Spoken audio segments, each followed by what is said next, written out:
Before the war ended, British codebreakers uncovered a mystery no army could explain. A transmission that followed no pattern, spoke no language, and came from no nation. The discovery began quietly, on an ordinary night inside Bletchley Park. It was December 1944. The Allies had broken through Normandy and were pressing toward Germany. Yet inside the intelligence community, the war was far from over.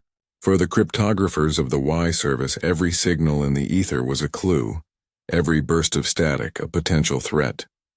Then, one night, something broke the pattern. Amid the steady flood of Enigma-encrypted German traffic, a peculiar string of dots and dashes bled through the receivers. The rhythm was uneven, its pulse unfamiliar.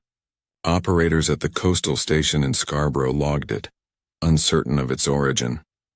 The same night the intercept appeared again, this time faintly in Cheadle. The direction-finding bearings didn't align with any known German transmitter. Its signal strength fluctuated erratically, as though reflected from the upper layers of the atmosphere. Some dismissed it as interference, perhaps a freak auroral reflection, but others felt something different. Deliberate intelligence wrapped in noise. At Bletchley Park, the message was passed to Hut 8, the section still directed by Commander Edward Travis, though many of its veterans had moved to other tasks. The log entry was labeled with 3 words: unidentified origin, priority unknown. Cryptographers had seen anomalies before: ghost signals, fading echoes of Allied or Axis transmissions, sometimes bounced across continents. But this one defied categorization. It bore no recognizable call signs, no Enigma key pattern, no Morse rhythm consistent with any Navy, Air Force, or intelligence branch known to the Allies. It was as if the sender wanted to be heard but not understood. The analysts ran tests to confirm it wasn't feedback from Allied radar experiments or interference from Operation Window, the chaff program used to mislead German defenses. None matched. The pulse had a mathematical precision that unsettled even veteran analysts. Symmetrical, timed to exact millisecond intervals, and recurring at the same local hour for 3 consecutive nights. It behaved like a system rather than a signal.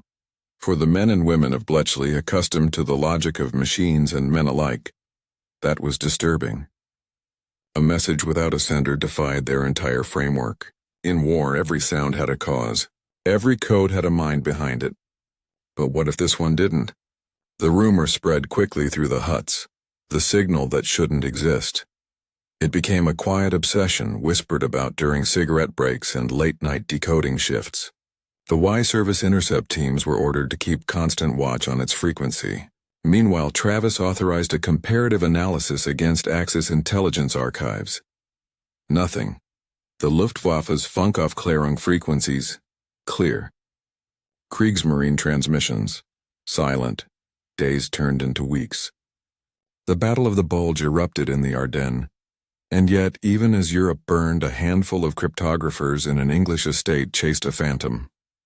Their work, cloaked in secrecy, reflected a truth few outside their world could understand: that wars were no longer fought only with bullets or bombs, but with the invisible weapons of information, and in that unseen realm, the unknown was the most dangerous enemy of all. By Christmas, the team's logbook was filled with notes on the anomaly. Directional bearing suggested a point of origin somewhere over the North Sea, though no Allied or Axis installation operated there. A void empty and cold, perhaps, one young analyst wrote in pencil. It is not a transmission at all, but the ether itself speaking back. In war, superstition was often born from exhaustion. Yet this signal, deliberate, rhythmic, persistent, refused to fade. It was as though the sky itself had joined the war. By January 1945, Britain's war machine was reaching its technical zenith. Thousands of wireless operators listened across Europe's airwaves, feeding Bletchley Park with a torrent of intercepted traffic. But within this ocean of data, one current refused to conform.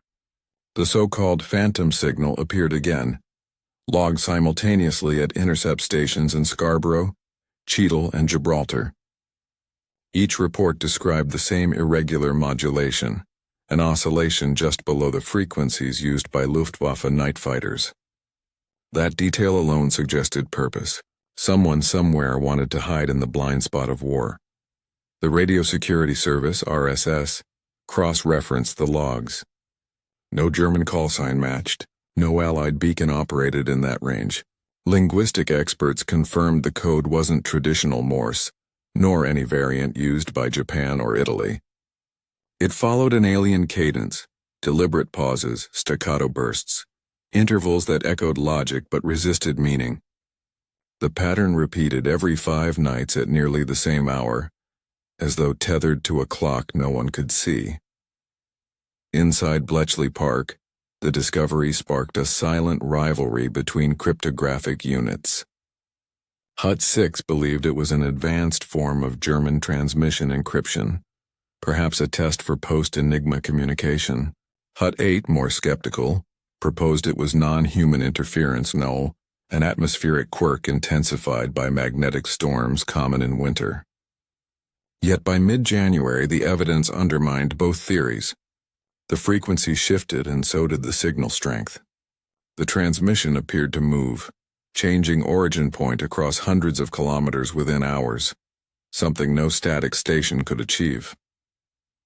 High-frequency direction finding, HFDF teams, known as HFDF, triangulated the anomaly. The bearings crossed over the North Sea, a gray expanse of fog, mines, and wreckage. Naval intelligence suspected a German U-boat using a new type of relay called Kurzwellenfunkgerät, capable of high-frequency communication. If true, this was more than a mystery, it was a threat. Orders went out for aircraft to sweep the area. RAF patrols reported nothing. No radar contact, no heat trace, no metallic reflection. Meanwhile, the cryptanalysts dug deeper. Using differential analyzers, early mechanical computers, they plotted the timing of the bursts. To their astonishment, the intervals followed prime number sequences: 3, 5, 7, 11. Prime patterns rarely occurred in random noise. It was a deliberate mathematical structure. But who in 1944 could encode a signal with such sophistication? The Enigma and Loren systems were complex, yes, but even they relied on predictable repetition. This one defied human predictability, or perhaps surpassed it. The tension grew as the anomaly persisted into February. Operators began describing an almost physical quality to it. Some said it sounded alive, with each burst carrying a tone unlike the flat buzz of normal radio. Theories ranged from U-boat experiments to secret Allied tests gone wrong. A few even whispered of Soviet interference, a bold suggestion in an alliance still officially united against Germany. But inside Hut 8, one entry in the daily report captured the collective unease. The source knows we're listening.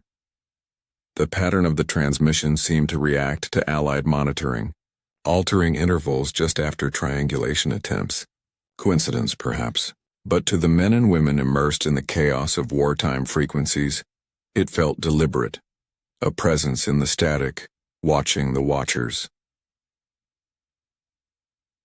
By late February, the British command demanded answers. Reports escalated to the Air Ministry and the Admiralty, who treated it as a potential operational deception. Special equipment was dispatched to coastal posts, designed to record the signal with higher fidelity. The result would only deepen the mystery. When replayed, the recording revealed faint harmonics embedded within the bursts, secondary frequencies riding beneath the primary tone, like echoes in metal. Some engineers swore they heard what sounded like coded mechanical speech. Others dismissed it as imagination born of exhaustion. But one truth remained. Amid a war fought with machines and men, this was something neither seemed to control. In an age where knowledge meant survival, ignorance was unbearable. The cryptographers at Bletchley were trained to solve everything, yet for the first time, they faced a message that defied decoding, a voice without a name, whispering across the dying months of the war. The mystery had moved beyond theory. By February 1945, the Air Ministry had quietly sanctioned a classified operation. The North Sea, gray, bitter, and strewn with wreckage from 5 years of war, was to become the stage for one of the strangest hunts of the conflict. The RAF Coastal Command received sealed orders: track the origin of an unidentified radio transmission interfering with Allied frequencies. Officially, it was an exercise. Unofficially, it was an investigation into something no one could define. From the coastal airfields at Thornaby and Luchars, Liberator patrol aircraft lifted into the icy skies. Each plane carried not bombs but racks of ASV, air-to-surface vessel radar, and direction-finding antennae, the latest in Britain's airborne surveillance technology. The sea below was calm 1 hour and murderous the next, alternating fog and sleet obscuring everything beneath. The crews listened to the airwaves as they flew, hoping to catch the faint pulse that had haunted Bletchley's operators for weeks. When the signal came, it was almost an anticlimax, a soft clicking tone rising and falling in perfect intervals. Instruments pointed to a source hundreds of miles offshore, between Denmark and the Shetlands. But the readings never stabilized. The phantom moved as though drifting through the atmosphere itself. Back at Bletchley Park, analysts worked around the clock to decrypt the latest recordings. Alan Turing's group, already veterans of Enigma and Lorenz systems, was consulted informally. The pattern didn't match the structured chaos of enemy encryption. It had no repeating key, no sign of permutation wheels or tunny settings. Instead, the intervals followed a sequence of prime-numbered pulses: 3, 5, 7, 11, 13. A pattern of intentional irregularity, a language of logic rather than linguistics. Some wondered aloud if it was an early form of machine transmission, a concept only barely imaginable in 1945. The Naval Intelligence Department offered another explanation. Germany, desperate and inventive in its final months, had deployed several Kurzwellenfunkgerät prototypes, shortwave relay devices capable of bouncing encrypted signals through the upper atmosphere. Perhaps this was one of them, detached, malfunctioning, still transmitting automated fragments of an order long obsolete. The suggestion felt plausible but hollow. The tone of the transmission was too stable, the intervals too measured. Machines broke down. This one adapted. Throughout February, the Air Ministry intensified its surveillance. HFDF stations across the East Coast, Colorcoats, Whitstable, Lerwick, joined the effort, triangulating the faint whispers of the unknown. The bearings intersected not on land or sea but in open air, somewhere above the North Sea, far beyond any known transmitter. Engineers debated the physics. Atmospheric reflections could explain anomalies but not movement so precise, nor consistency over weeks.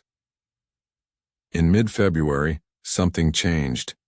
The signal altered its pitch, a shift so subtle only trained ears noticed. The rhythm quickened, then paused entirely for 6 hours before returning weaker but more structured. The analysts logged it as variation, possible awareness of interception.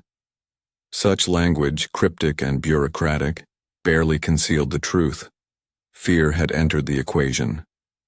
These were people used to solving riddles, not being watched by them. RAF aircraft continued their sweeps. The reports came back identical. Nothing visual, no radar return. The North Sea held only silence and the wrecks of older wars. Yet every night without fail, the strange transmission whispered through Allied airspace as though reminding them it still existed. The war in Europe was nearing its end. But for those listening in the dark, the unknown was still transmitting. Every piece of history we uncover brings the past a little closer. If you'd like to keep exploring these hidden moments with us, hit like, subscribe, and turn on the bell. Your support keeps these stories alive. It began as a tremor in sound, 3 high tones, 2 low, 1 pause.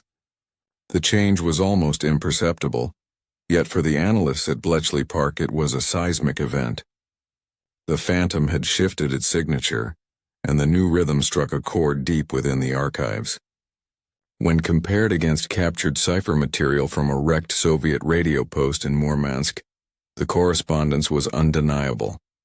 The modulation intervals matched the preliminary design of a Soviet cipher prototype, a test signal used months earlier during Arctic convoy coordination. Suddenly, the impossible had a name. London was stunned. In the winter of 1945, the Soviet Union was Britain's ally, fighting fiercely on the Eastern Front. Suggesting that Moscow might be transmitting into Allied airspace was diplomatically dangerous, perhaps explosive. The Foreign Office ordered the utmost secrecy. Only a handful of senior officials, Churchill's signals liaison, senior officers from GCHQ's precursor, and select naval intelligence staff were informed. The findings were to be classified, most secret inter-allied sensitivity. Behind closed doors, the tone shifted from curiosity to alarm. Technicians began plotting the timing of the transmissions, matching them against convoy schedules. A pattern emerged. The mysterious signals coincided precisely with Allied supply convoys running from Scotland to Murmansk. Convoy JW-62, then JW-63. The implication was chilling. The Soviets might have been tracking Allied shipping movements independently, bypassing British coordination. Whether for redundancy, mistrust, or reconnaissance, no one could be certain. What was clear was that the signal was deliberate, precise, and of human origin. Inside Bletchley, reactions were mixed. To some it felt like betrayal.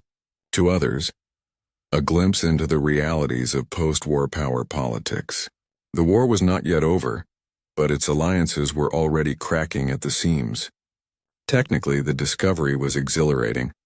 The Soviet prototype showed signs of frequency-hopping encryption, a concept decades ahead of its time, where a signal jumped between channels to evade interception. Britain had not yet mastered such technology. To find evidence of it among an ally's transmissions was both awe-inspiring and unsettling. Meanwhile, as the analysts tried to extract meaning from the pulses, they noticed another anomaly. The strength of the signal varied not only by geography but by weather. During heavy ionospheric disturbance, it intensified. As though feeding on the magnetic flux itself, engineers from the Telecommunications Research Establishment proposed that the transmitter was not fixed but mobile, perhaps installed aboard a Soviet icebreaker or a coastal station near Arkhangelsk. The coordinates matched earlier HFDF triangulations. The source wasn't Moscow, but somewhere deep in the Arctic frontier. At the Foreign Office, silence reigned. Officially, no Soviet signals had been detected. Unofficially, the discovery sent ripples through Britain's intelligence community. For the first time since 1941, an unease settled over those who had spent the war decoding Germany's every secret. Now they realized they might have to decode their allies as well. Then abruptly the transmission stopped. One final sequence of tones, high, low, low, and silence. The operators waited through the night, headphones pressed tight, listening to a void that felt louder than the signal itself. The war continued, but for the cryptographers of Bletchley Park, something had shifted irreversibly. In the static of the world's airwaves, they had heard the first whispers of a colder, more uncertain peace. April 1945. Across Europe, the noise of war was reaching its crescendo. Artillery rumbling toward Berlin, cities burning in retreat, armies collapsing under the weight of exhaustion. Yet amid the thunder of victory, in the quiet rooms of Bletchley Park, a few cryptographers still listened for the faintest whisper of the unknown. For months, the phantom signal had haunted Britain's airwaves, appearing and vanishing like a ghost at the edge of reason.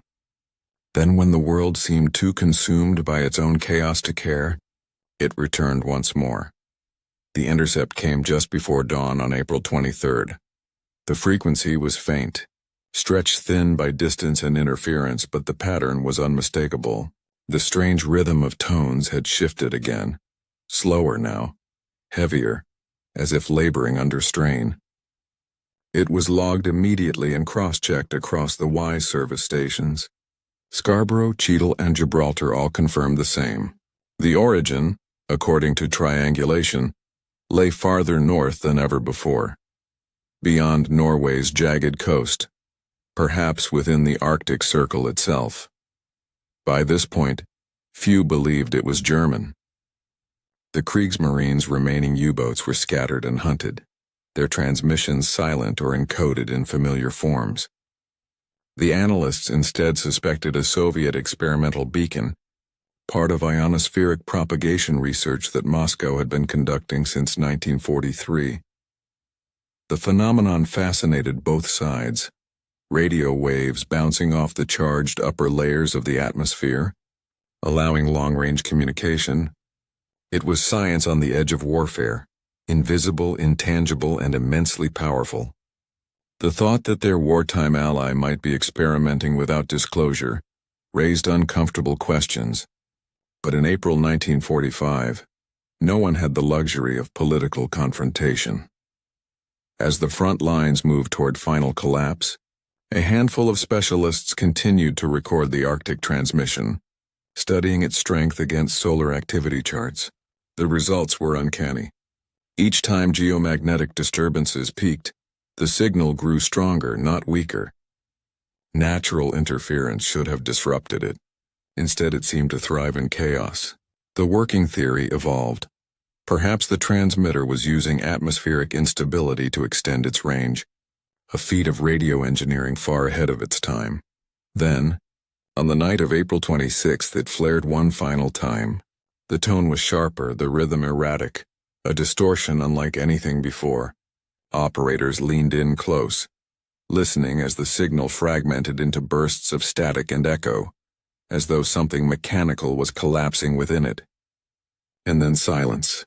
At 05:42 hours on April 27th, the intercept log recorded its final line. Signal ceased. No further activity, the war was ending. Within a week, Hitler was dead, and Berlin lay in ruins. Churchill announced victory in Europe. Crowds filled the streets, and Bletchley's huts emptied as the codebreakers drifted back into anonymity. But for those few who had chased the phantom, celebration felt hollow. The silence that followed the end of the signal was not peace, it was absence. Something that had existed beyond explanation was simply gone, leaving behind only data, recordings, and the quiet certainty that humanity had glimpsed a fragment of something vast and unresolved. In the years that followed, as nations rebuilt and new enemies emerged, the intercept logs were sealed under the classification Seafire Experimental. To the outside world, it was nothing more than an obscure wartime anomaly, but among the cryptographers who had heard it, the memory lingered. That soft, deliberate pulse from nowhere, rising and fading like the heartbeat of a machine lost to time. Even victory could not quiet that echo. It remained faint but unforgettable, buried beneath the jubilation of peace. Decades passed. The Cold War dawned, technology evolved, and with it came the institutional amnesia of classified history. Bletchley Park was decommissioned, its huts abandoned to ivy and silence.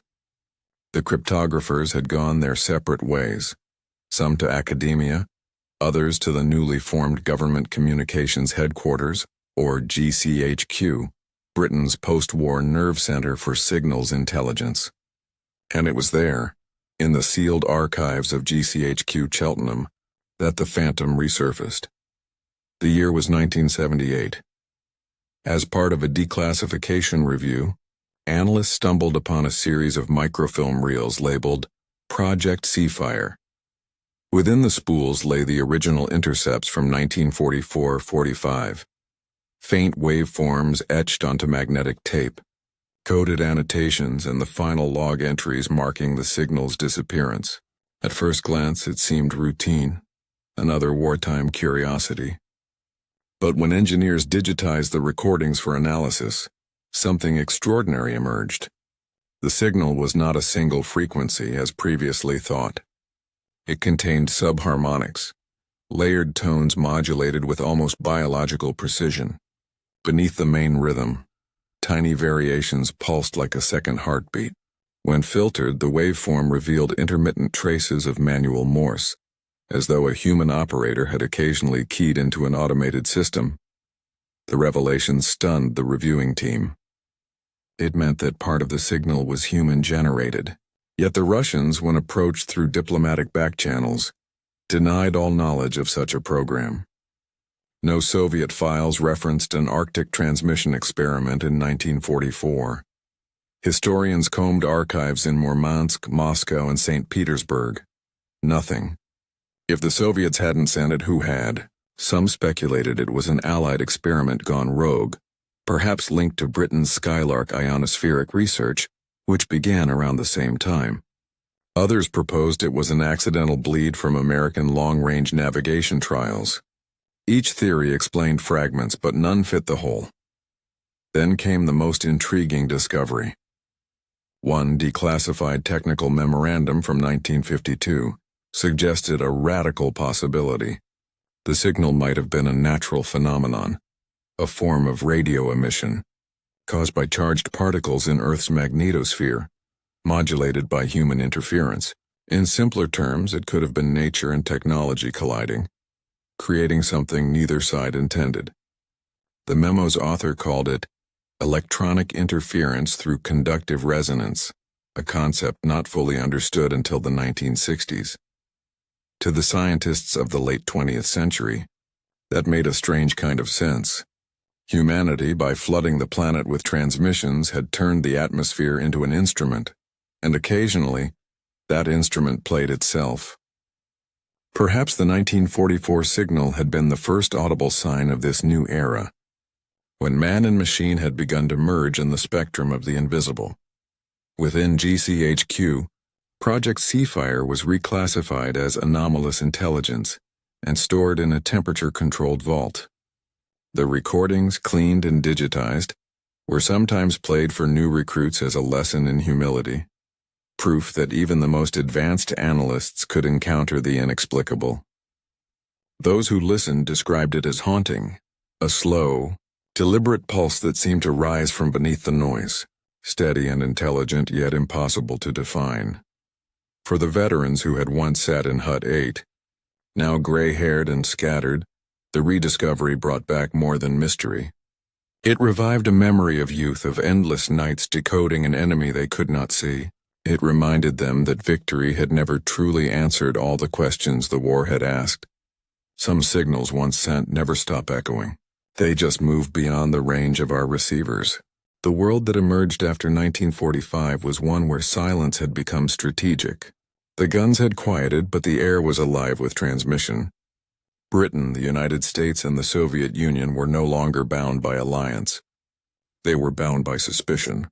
Out of the ashes of Bletchley Park rose a new kind of fortress, one built not of stone and steel, but of antennas, receivers, and magnetic tape. The phantom signal of 1944, long dismissed as a wartime curiosity, had quietly reshaped the priorities of post-war intelligence. The lesson was clear. Power in the modern world would no longer come from territory, but from information. By 1946, Britain's newly formed Government Communications Headquarters, GCHQ, had inherited the mantle of wartime code-breaking. Many of the same men and women who had puzzled over the strange North Sea transmissions now sat behind new desks in Cheltenham, tasked with mapping a global web of radio interception. Across the Atlantic, America established the Armed Forces Security Agency, precursor to the National Security Agency. And far to the east, the Soviets were building their own mirror, a sprawling network of listening posts stretching from Kaliningrad to Vladivostok. The invisible battlefield had gone global. In this new world, every signal mattered. Ships, aircraft, embassies, all pulsed with invisible signatures. The once mysterious concept of signals intelligence, SIGINT, became the lifeblood of Cold War espionage. The technology born from wartime necessity evolved with breathtaking speed. Frequency analyzers, microwave relays, and orbital interception satellites.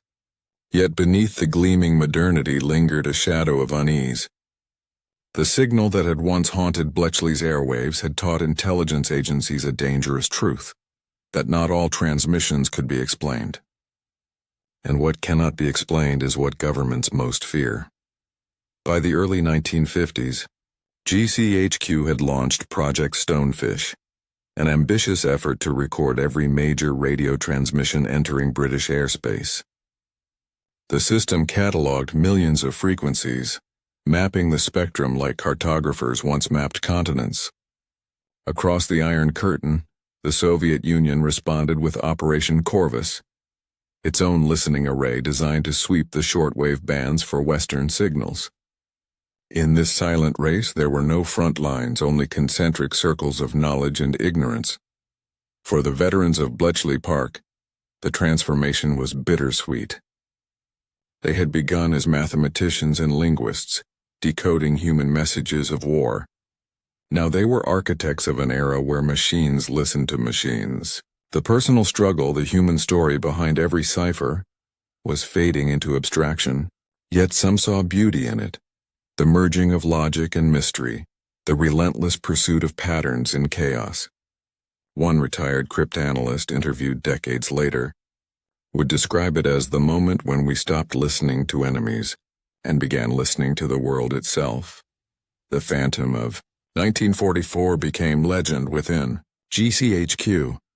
It was whispered about in training lectures, cited in classified papers as the first instance of unexplained cross-spectral interference. For some, it was myth. For others, a warning. The event symbolized not failure but awakening, proof that the boundaries of understanding were thinner than anyone had imagined. The airwaves had become an ocean, vast and restless, where no single nation could claim mastery. By the close of the 20th century, the architecture of surveillance had grown monumental. Satellite dishes rose where listening huts once stood. Fiber optic cables replaced static-laden headphones. Yet the question first raised in 1944 remained unresolved. How much of what we hear is truly human?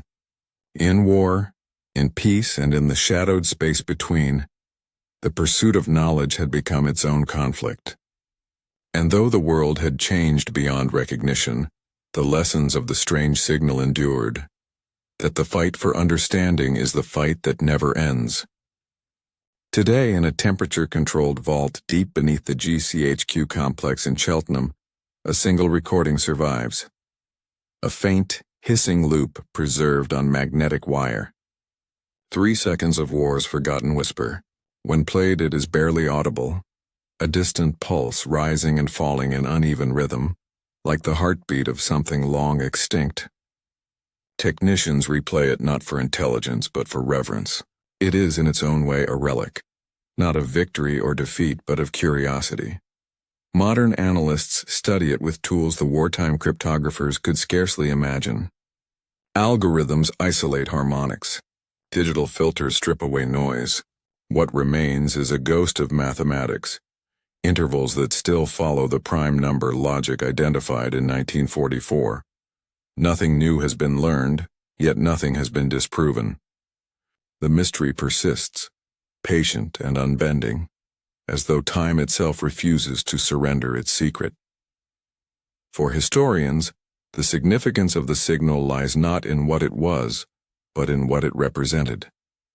It marked the threshold between two ages, one of mechanical warfare and another of informational struggle. In 1944, Britain's cryptographers stood unknowingly at that crossroads, decoding the old world while glimpsing the next. They had confronted an enemy that was neither German nor Soviet, but abstract, the vast invisible complexity of human invention. In their hands, radio waves became metaphors for knowledge itself, powerful, elusive, and often beyond control. The huts of Bletchley Park have long since fallen silent. Their machines rest behind glass, their operators memorialized in bronze. Yet the story of the strange signal remains a hum beneath history, a reminder of what happens when science outpaces understanding. Every modern network, every encrypted message, every satellite transmission is a descendant of that wartime obsession with the unseen. The spectrum once filled with enemy codes is now crowded with the voices of a connected world. But the same questions endure. Who is listening? Who is sending? And what remains unheard between the lines? For those who still study the history of signals intelligence, the 1944 intercept is more than a curiosity. It is a lesson in humility. The cryptographers who captured it proved that even in an age of certainty, mystery endures. They sought to master the noise of war and found instead the echoes of humanity. Imperfect, ingenious, unresolvable. When the recording ends, there is a moment of silence. Not emptiness, but resonance. The faint suggestion that something remains beyond perception. The war may have ended, but its frequencies still ripple through the air unseen and unending, somewhere between enemy and ally, between noise and meaning. Those British cryptographers glimpsed the outline of a future none could define. And in that silence, that fragile, endless silence, and the age of invisible wars began. If you've made it this far, you're one of us, searching for the truth behind the headlines and the courage behind the silence. Subscribe to the channel, and let's keep exploring the hidden wars, secret operations, and untold fates that shape the world we live in.